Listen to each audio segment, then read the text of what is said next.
It is very odd to live in a world where if you died, it would shock people, but surprise no one. Requesting 2 additional units and a supervisor respond to Bluesdale Drive. The mystery unravels after a beloved actor, Matthew Perry, found dead. We're learning more about Perry's final hours. Known around the world as Chandler Bing on Friends. I'm Chandler. I make jokes when I'm uncomfortable.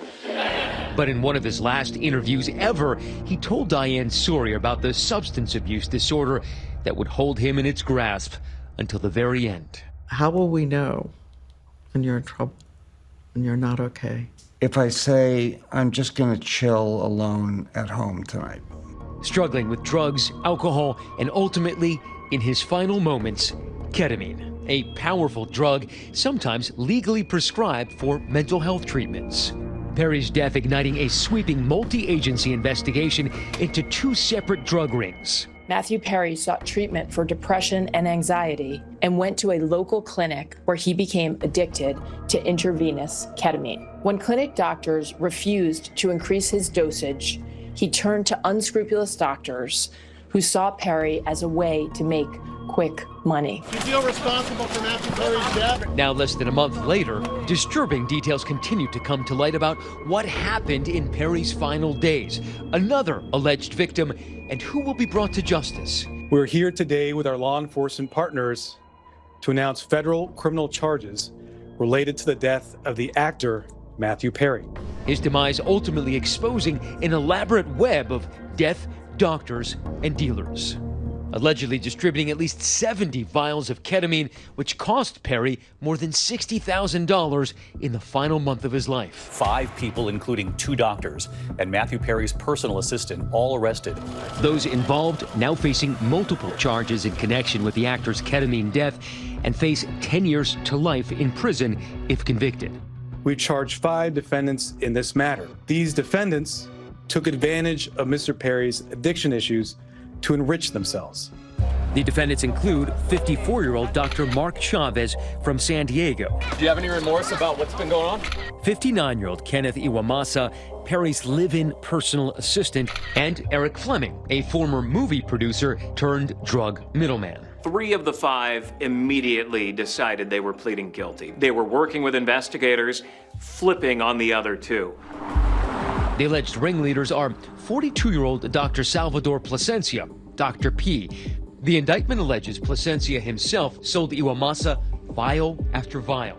Prosecutors say that Iwamasa was getting the ketamine initially from Dr. Plasencia, but Iwamasa has no medical training. So he had to figure out and learn how to inject this ketamine into Matthew Perry, and that it was allegedly Dr. Plasencia who said, I will show you. Over 2 months, from September to October 2023, they distributed approximately 20 vials of ketamine to Mr. Perry in exchange for $55,000 in cash.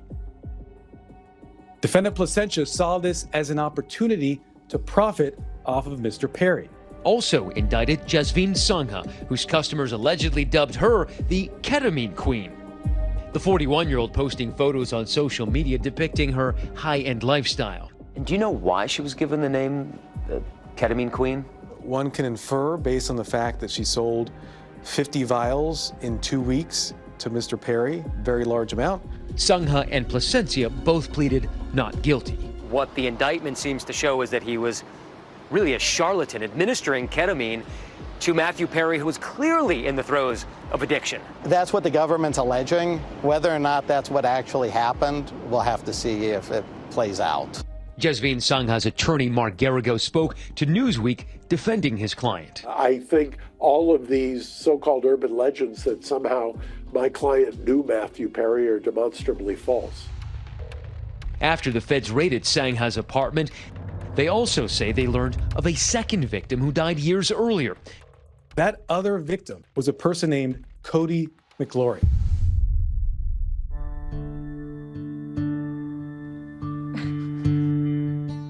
How would you describe your brother?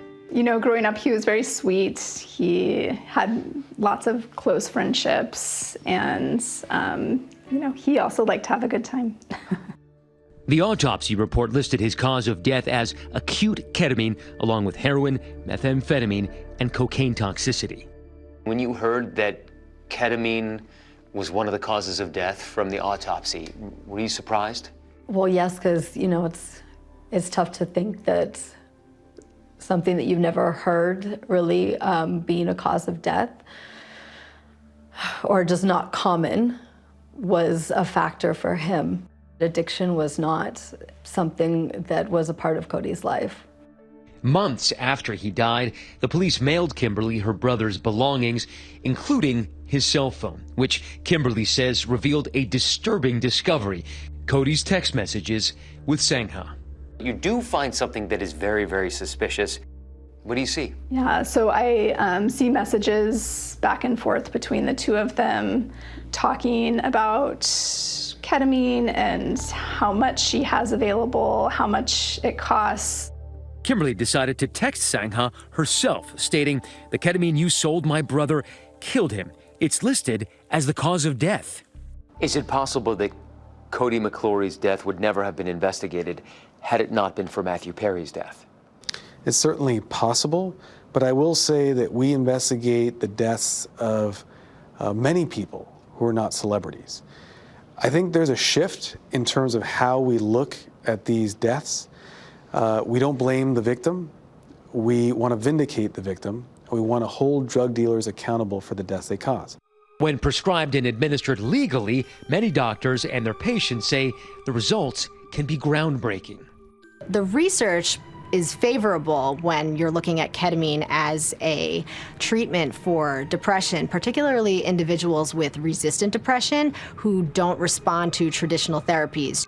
Doctors recommend that ketamine and traditional psychotherapy be done in tandem, and patients should be under medical supervision. Would you prescribe ketamine to someone who has known addiction issues? What we do know is that there is a body of evidence suggesting that ketamine treatment, if done properly, can be helpful for folks with substance abuse disorder. It is very dangerous to use ketamine in someone who's actively using substances. It can become a drug of abuse psychologically. Strap in. Ready to rock and roll?